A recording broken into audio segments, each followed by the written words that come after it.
Hello, I'm Gabby. Welcome to the Happier Life Project, brought to you by the award-winning free mental health and wellness app, My Possible Self. This is the second part of my conversation with leading sports and eating disorder specialist dietitian with over 20 years experience working in clinical and performance nutrition, Renee McGregor, on orthorexia, when healthy eating goes bad, which is the name of the book Renee wrote about this eating disorder. Put simply, orthorexia nervosa is a disordered eating pattern that is characterised by the need to eat clean and pure foods to the point that the individual becomes obsessed with this way of life. 8 of the most common symptoms found in an orthorexic include: number 1, a fixation over the quality of food. Individuals living with orthorexia are extremely focused and obsessive over the quality and purity of their food. Individuals with this condition often limit or eliminate fast or processed foods, always opting for organic, farm fresh, whole, raw or vegan. Number 2, inflexible eating patterns. Someone with orthorexia is likely incredibly rigid with their food consumption. Anything considered by the individual to be bad or healthy will likely be avoided. Number 3, severe emotional turmoil if rules are broken. If someone strays from their rigid eating patterns or from their strict self-prescribed exercise regime, severe anxiety, distress, shame, guilt or depression typically follow. Number 4, cutting out entire food groups. Elimination of entire food groups is a very common occurrence for orthorexics. For example, processed foods, sugar, meat, dairy products, carbohydrates or gluten. Number 5, compulsive checking of ingredient lists and nutritional labels. Number 6, constant worry about sickness or disease. Back to the whole good versus bad foods, many individuals with orthorexia believe they will fall ill if they consume foods that are not whole or clean, often considering these foods to be poison. To them, the risk of these foods causing sickness or diseases, although mostly unfounded, far outweighs eating that specific food. Number 7, anxiety simply being around certain foods. Someone with orthorexia might feel an intense need to separate themselves from their forbidden foods. Unfortunately, isolating is a common avoidance technique for those with orthorexia, skipping social events that will have these fear foods, often leading to depression and intensified thought disturbances and behaviours. And number 8, obsessive following of food and, I'm air quoting, healthy lifestyle blogs on social media. The good news is that recovery is possible from orthorexia, as you're soon to hear.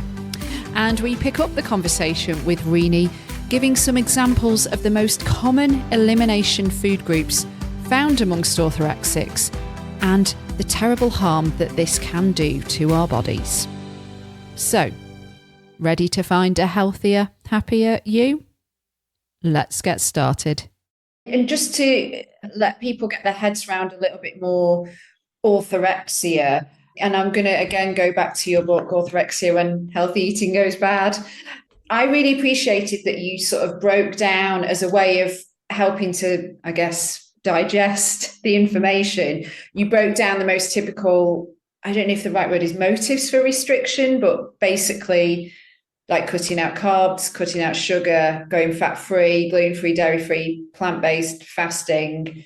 You would think, again, that if somebody is into healthy eating, that they would know that we need healthy fats, carbs, and proteins. And so if you could help us get our heads round, if there's no medical reason for eliminating some of the mentioned, what kind of harm are we doing to our body? If you wouldn't mind sharing a couple of examples of how this elimination, where we think we're doing it to be healthy, could actually be bad. So I think the low carb is probably the best one to start with because it's still very, very popular. Carbohydrates are still fear food for many people.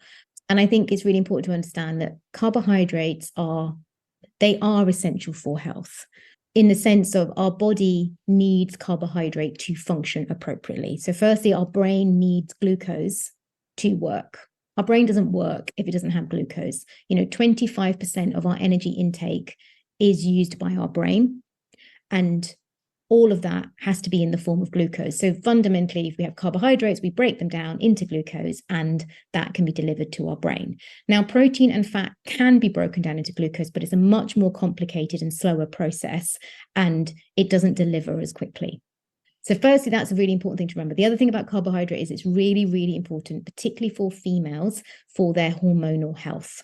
So again, we've often been told that fats are really important for our hormonal health. Fats are important in making steroid hormones, but they're not needed to actually sort of regulate hormones, whereas carbohydrates are essential for regulating female hormone health and hormone cycles. They are important for men as well, but it's much more specific for women.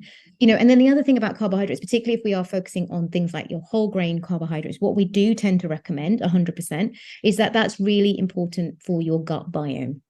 If you don't have a healthy gut biome, then we know there are now numerous associations with poor gut health, poor immunity, poor gut health, poor mental health. So we know there are direct links between that gut-brain axis that is really relevant. So if you remove a whole food group like carbohydrate, you have the tendency to disrupt your internal world quite significantly. And although you might not notice it immediately, over time, that is going to become apparent. So that's one thing to think about. About carbohydrates, the conversation between whole grain versus white, like if we take pasta or rice as an example, I remember you saying that whole grain is, if you can, then that's always better, but actually the white is still okay when it comes to eating rice, because again, that's messaging that we've had rammed down our throats, pun intended. Avoid the white. Yeah, but then I was actually talking to my soon-to-be brother-in-law, I suppose, about this, and he was like, oh, because he's a golf instructor, and he was like, yeah, I've been listening to quite a few podcasts recently where they've been sort of saying to not be as frightened about the white stuff as what we have been told. Yeah, so the reason why we promote whole grain is because whole grain has got more fiber, which again influences our gut biome, but also there is other important aspects of fiber from, even our digestive health. So that's, and majority of people in the UK and probably in the US as well, won't be getting enough fiber through their diet. So that's why the whole grain is recommended. Also, whole grain, because it's keeping the whole grain in, we're not removing some of those vitamins, the B vitamins in particular, that sometimes when you don't have whole grain through processing, as in I'm not saying it's a processed food, but through the processing of removing the whole grain, you then also lose some of those vitamins and minerals. So you could say they're not quite as nutrient dense. However, white pasta versus whole grain pasta, in terms of energy, exactly the same. In terms of the amount of carbohydrate they provide, exactly the same. The difference is that potentially white carbohydrate will break down a little bit quicker in the body than whole grain. So depending on what you're going to consume it with. So if you're adding pesto to your pasta, it's not going to make a difference, because pesto is, high source of good fats and basil and cheese and stuff. So obviously that's going to slow down the release of everything anyway. So a lot of it also depends on what you're combining it with. But there are also certain situations where we need quick release carbohydrates. So if you're actually having white pasta is probably going to be more beneficial to you than having whole grain at times, because you might want that energy available at a much faster rate. So there's definitely none of this, like, I know that the whole thing that gets carried away is this whole, if you have white flour, you have white pasta, white carbohydrates, it spikes your insulin, it spikes your glucose, and this is where all the negative press comes from it. Can I just say that it's not just food that causes our blood sugars to fluctuate.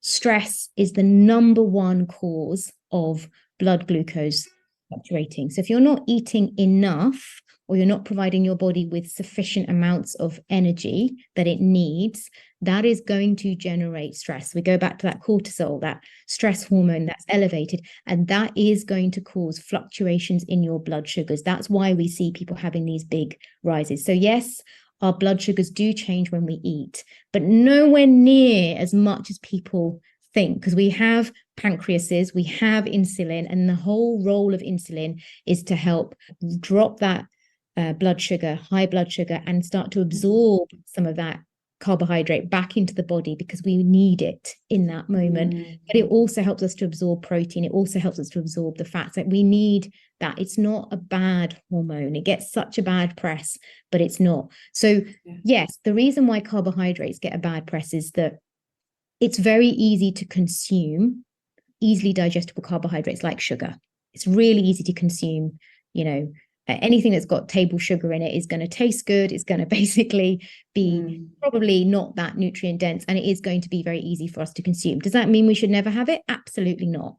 But you might need to be mindful of when you choose to have it. So, I don't avoid sugar in my diet, but I don't eat it breakfast, lunch, and dinner. It's something that perhaps, if I'm having a yogurt after my lunch, then there may be some sugar in my yogurt. Or if I'm having natural yogurt, I might add honey to it because it makes it taste a bit better. But I'm not going to panic about having sugar in my diet, because there's no harm in having a small amount of sugar in our diet, as long as it's like the smallest, it provides us with the least amount of energy throughout the day for our overall day. There's no harm in consuming it. And the one other thing I want to just point out is there's really no difference. I don't really understand where this term refined and non-refined sugar came from, because there's no difference. Sugar is sugar, whether it's honey, molasses, brown, white, maple syrup, it's all the same product. It's all the same. It's the same. It provides the same amount of energy. It has the same effect on your body. Your body can't tell the difference. So if you're going to have sugar, just have sugar. Wow.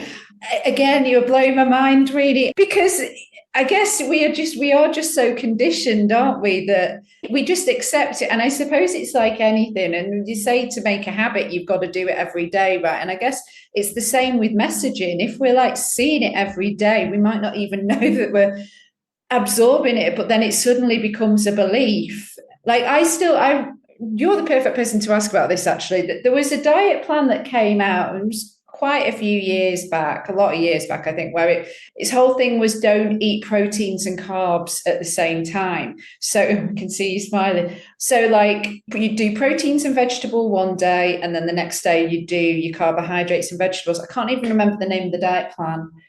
God, I must be going back like 15, 20 years. I think it might have been the Cambridge diet or something like that. I do remember it. Yeah. And then and a few times like since I've thought about it, because I've looked at my plate and been like, oh, I've got protein, carbs and veg, and like I'm going to eat it because I know it's all healthy stuff, but actually am I supposed to be? Yes, is the answer. You are, because it is really important. Like if we have, combining our food is a really good way of helping the body cope with the load of nutrients that are coming through. So we go back to, if you are worried about carbohydrate, for example, if you are worried that you've got a potato on your plate or you've got a white pasta on your plate, if you're combining that with a piece of chicken or a piece of fish or some tofu or what, and you've got your veg there, you've got components there that all help you to slow down the release of glucose into the body through that carbohydrate and actually help you to sustain your energy for a lot longer. So there's absolutely no reason why you shouldn't eat carbs and protein together, or carbs and fat together, or actually eating them in isolation doesn't really.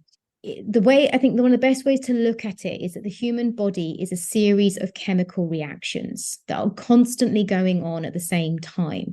So it's not like that whole aspect of eating carbs and eating protein is almost like you're trying to compartmentalize. I can assure you that diet plan was probably made up by a man, because a man does tend to compartmentalize a lot better than a woman. But I think you can't do that with food. The human body is not going to compartmentalize. The body is constantly monitoring.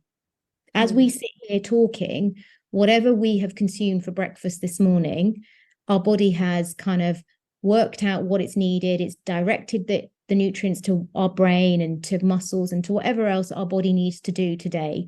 And it's constantly monitoring, and it's getting to the point, like mine is definitely now getting to the point where it's like, okay, your blood sugar is definitely starting to drop. It must be time for lunch. Like I can feel that, happening.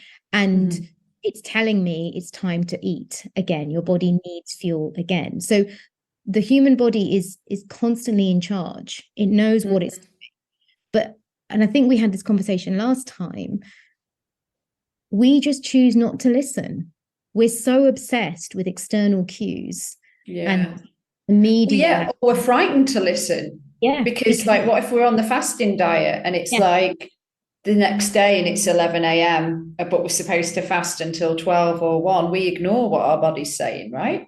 And by ignoring it, you then also lose the ability to tap into the messaging that is going on. So we know that if we ignore our hunger signals, and if we do that for a very long time, then we no longer can work out when we're hungry and when we're not hungry.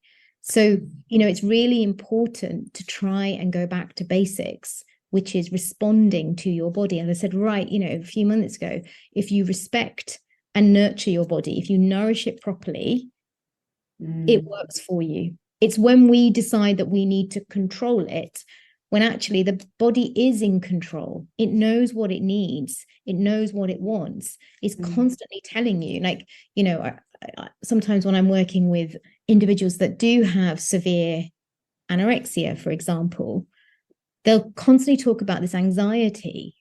I'll say to them, do you realize that not eating is the cause of that anxiety? When we don't eat, the brain is under pressure, is under threat. It's like there's something wrong. Yeah, the thing that's wrong is I'm not getting enough energy. And it's then constantly sending out information that there's something wrong. And the body, the body's response to threat is anxiety. So although they might think the anxiety is related to life, the anxiety is related to the internal world it's not being pacified, it's not being looked after. Wow. Well, this leads me on perfectly to a question that Chloe Hodgkinson, who runs all our social channels, and she actually introduced me to you. She herself is very passionate about like training and fueling, and she had a question for me to ask you. She said, could I ask Renee about the anxious brain and under-eating connection? I was a little bit lost, but I'm sure that you're not. But I did think she raised a valid point about when our mental health is suffering, if we're stressed or anxious, our relationship to food can change, and maybe our, like you said, the natural body cues. We might not even realize when we're hungry because we're in pain. Heartbreak, another example. But how does that relate to an orthorexic? So with orthorexia, potentially, if you are not providing your body with all the nutrients it needs. So if, for example, you have eliminated carbohydrate, or you've eliminated dairy, or you have gone plant-based, but actually are still not providing your body with quite enough energy overall, that is then going to send a signal to the brain to say there's not enough energy here. So that will start to have a negative effect on how we feel and how we think. So, like the brain, like I said, the brain needs glucose. It needs glucose to work properly. If you look at MRI scans of the brain, it is a really intricate series of neural pathways with gray matter and white matter. And all of that is necessary for all those connections to happen, for things like, us to move our fingers and us to be able to think. And, we've got all these different parts of our brain. We've got the frontal cortex that helps us to think clearly. We have the limbic brain, which is associated with our feelings. Like we have all these different areas in our brain, and they all need to be fed well in order to work. And feeding is energy, but it is other nutrients as well. So we do need things like B vitamins, we do need things like choline, we do need things like essential fatty acids. Like these are all important to nurture the brain. And we're seeing more and more information. It's not my massive area of expertise, the kind of brain and nutrition, but we are seeing more and more research that is showing us that, if we are limiting our body of certain key nutrients, then this can have long-term effect. So we know that if you're not getting enough omega-3, particularly if you haven't through your childhood, then that can have a negative effect on your overall cognition, for example. And then the person to talk to about that would be Kimberly Wilson, because she is the person when it comes to brain and nutrition.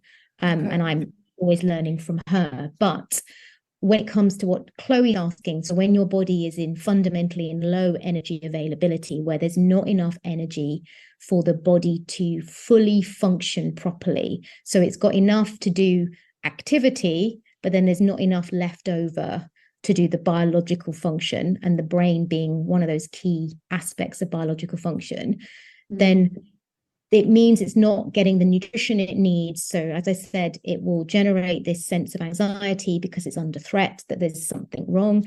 But also if it's chronic, you will start to see structural changes in the brain. You will see the white and gray matter disappearing.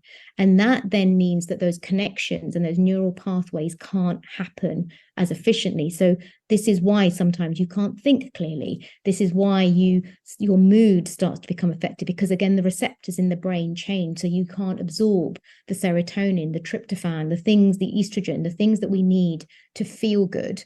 We don't absorb them as well. And then we might end up with more addictive and dysfunctional behavior, because when we have certain behaviors like sugar, like exercise, like drugs, like alcohol, this lights up the dopamine in our brain, and that's I feel good, but it's temporary. And so we go back and we want to do that again and again and again and again, because that's the only way we can feel good. So the problem is, when people realize that there's a problem with a food or a behavior, they will remove that, but they don't realize that they still have to fix the underlying problem of why they need that dopamine hit, if that makes sense. Yeah, it does. And it's making me think that, you get the adverts that say suffering from fatigue, low mood, and then it's like, take this out of your diet. But it's making me think, well, what if you're already lacking in something and then you take out something else, and then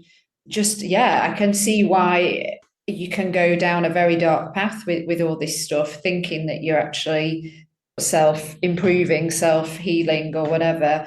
I just wanted to make sure I share this more for the benefit of the listeners, because I know you'll already know this, but in terms of social media and just the beginnings of orthorexia nervosa, it was first proposed by Dr. Stephen Bratman in the late 1990s. The first social media site was born in 1997. That was 6degrees.com. Blog usage spread during 1999 and the years following. MySpace arrived in 2003, Facebook 2004, YouTube 2005, and so on.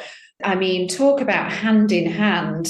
So it's the messaging, and you've said this before, and in your book, and the primary healthcare are very conscious as well about who are you getting your information from? And you, again, going back to Davina as an example, she wrote a book on eliminating sugar. Where did she get that research from? Because now we can all call ourselves experts or researchers. And I think, just to add to that, it's really difficult, even if you do your homework. You can definitely separate a celebrity from a professional, but there are also a number of people who are so-called professionals, but actually their role now is very much content creation and marketing a brand. This is something that I have seen a lot in the last 3 or 4 years. A number of health professionals like myself,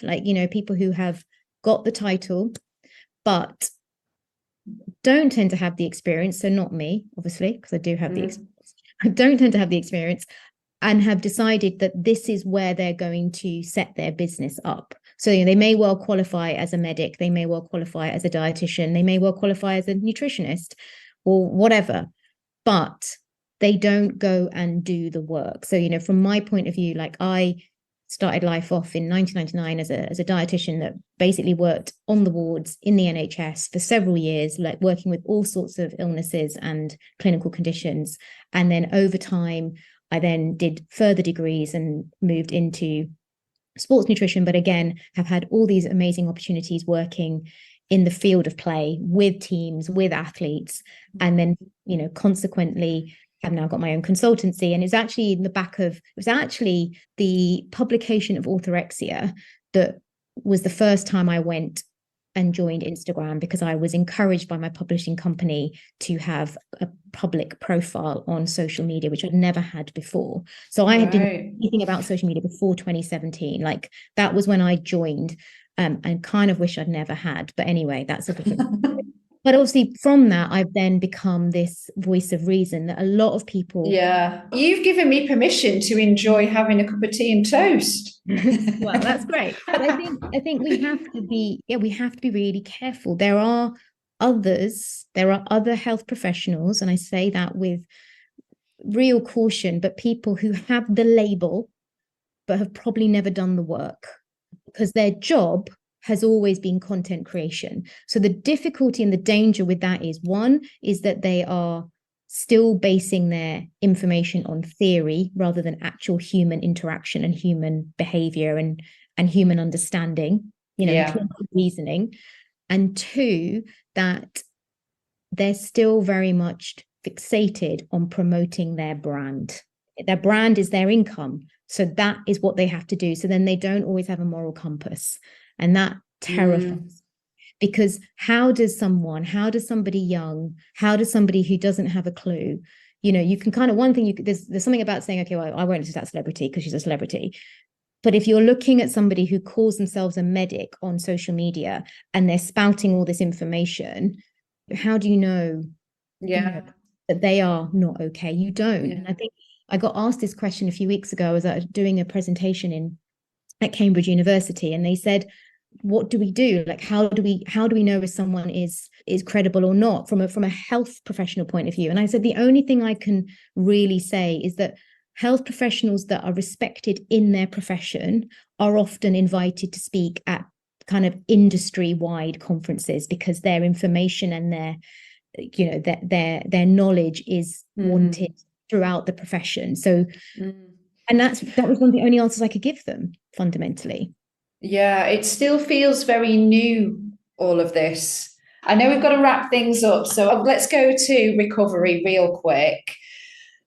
In your experience working with orthorexics, how do you get them to that realization point? I mean, you've certainly helped me get to quite a few on different things without suffering from it, but I would imagine it's something that people cling on to. No, I can't, or there's a fear of reintroducing the food, perhaps.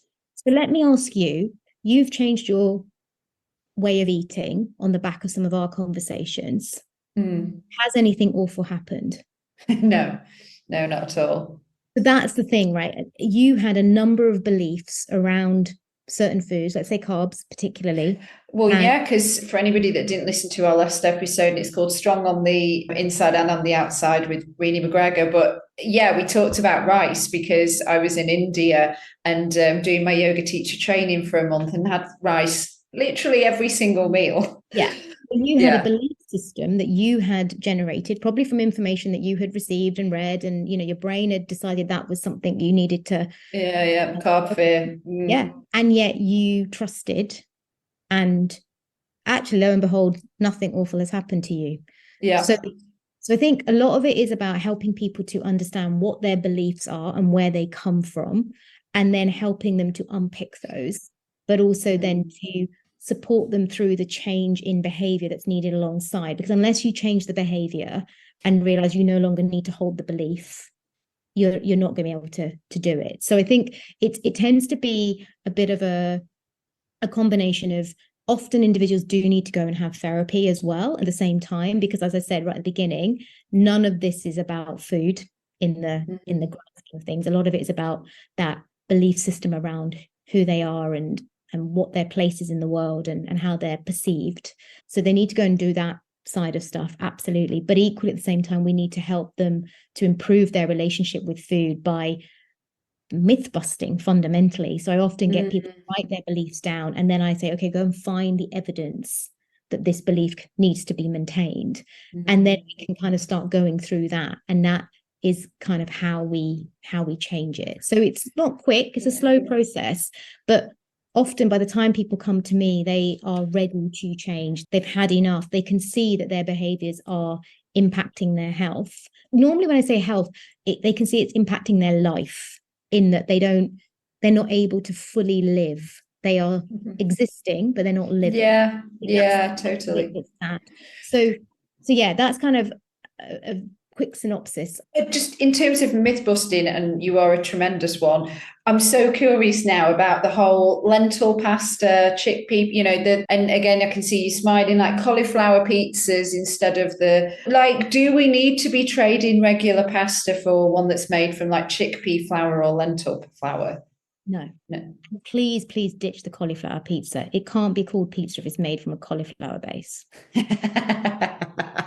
And do you still think almond milk is merely expensive water? Yes. Amazing. Okay, Renee, final thing. It's like a quick fire. I ask every guest in the new series. It's the Happier Life Project's last 5 in 5. So it's 5 questions to sort of close the show.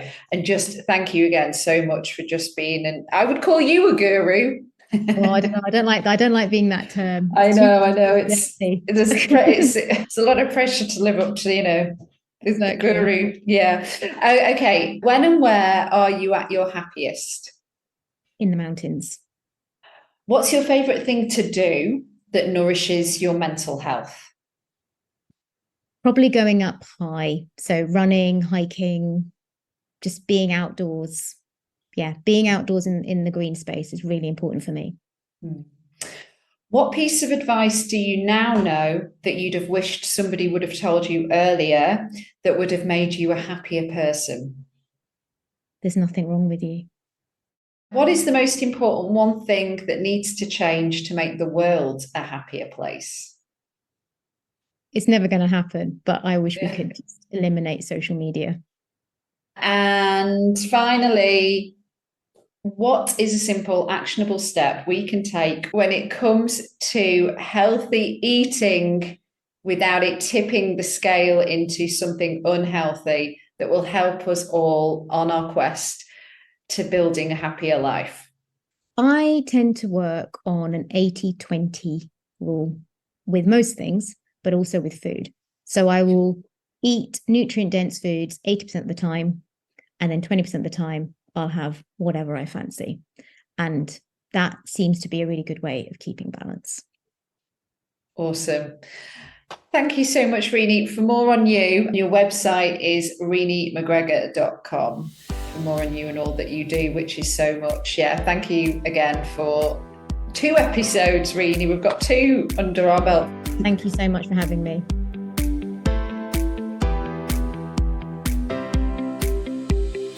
Hello, it's Gabby back with you.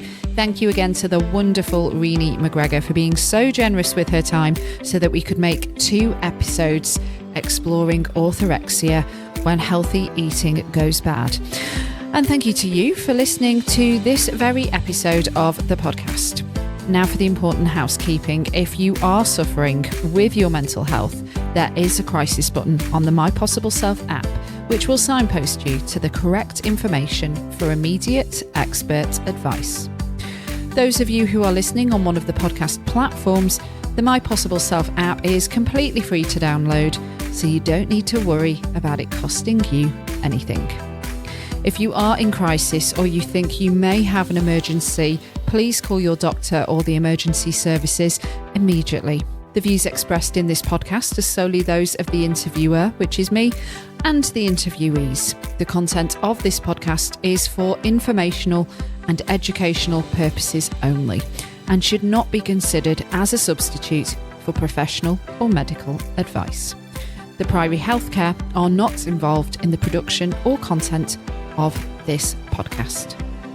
I know it gets said a lot on many podcasts, but if you are listening on one of the podcast platforms and you're not subscribed to the Happier Life Project, if you do enjoy the work that we do, please do that. It helps others to find us and help many more people on their mental health journey. And if you've got some time to leave us a review, it always goes so much appreciated. To find and follow us on social media, we are at My Possible Self and I've been at Radio Gabby. Do take care, and I'll see you on the next one. Bye for now.